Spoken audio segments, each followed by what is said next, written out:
إذن وزارة العدل الوزارة المسؤولة عن تحقيق العدالة وضمان احترام مبادئ حقوق الإنسان يتكدس في سجونها 13 الرسمية أكثر من 35 ألف سجين بحسب مفوضية حقوق الإنسان العراقية، فيما يسجل المرصد الحقوقي الدولي أكثر من 60 ألف معتقل. السجون تحولت بنزلائها إلى قلاع ترتكب فيها أبشع الانتهاكات وأفظع حالات الفساد بكل أصنافه. الانتهاكات في السجون التابعة لوزارة العدل دفعت منظمة هيومان رايتس ووتش العالمية إلى إصدار تقارير بين فترة وأخرى تتحدث عن قصص مؤلمة لحوادث تعذيب وظروف لا إنسانية في السجون، ووصفت مسار السجون بالمخزي. والمستغرب هو أيضا استمرار الانتهاكات بحق محكومين، والانتهاكات تظهر آثارها أسبوعيا بإعلان وفاة نزلاء، ويذيل الإعلان بحجة الظروف الصحية.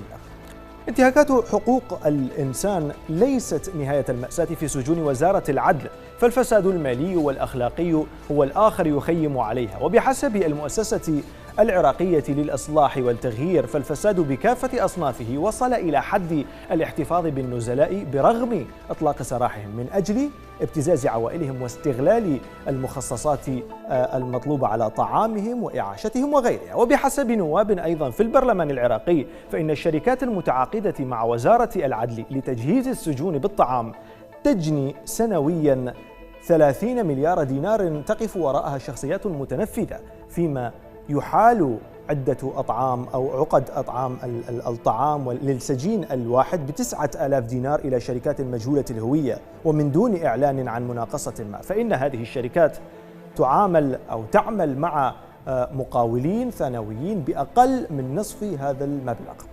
سجون البصرة والناصرية وبابل وبغداد تتصدر قائمة السجون المتنافس عليها في المخالفات القانونية المتعلقة بابتزاز ذوي النزلاء، مرورا بالتلاعب في طعامهم اليومي وترويج المخدرات وإدخال الهواتف واستخدام الإنترنت مقابل أموال، والقيام بأنشطة غير مسموح بها داخل هذه السجون، مثل مقابلة أشخاص لا تربطهم صلة بالنزلاء بل تتعلق بأنشطة معينة لا أحد يعرف ما هذه الأنشطة. ومع كل هذه الانتهاكات لحقوق الإنسان التي تحدث في السجون تحت إشراف وزارة العدل ورغم أرقام الفساد وصوره المتعددة، يستمر افتتاح مزيد من السجون في العراق دون افتتاح صفحة جديدة خالية من كل ما يسيء إلى قيم العدل التي أنشئت من أجلها وزارة العدل العراقية.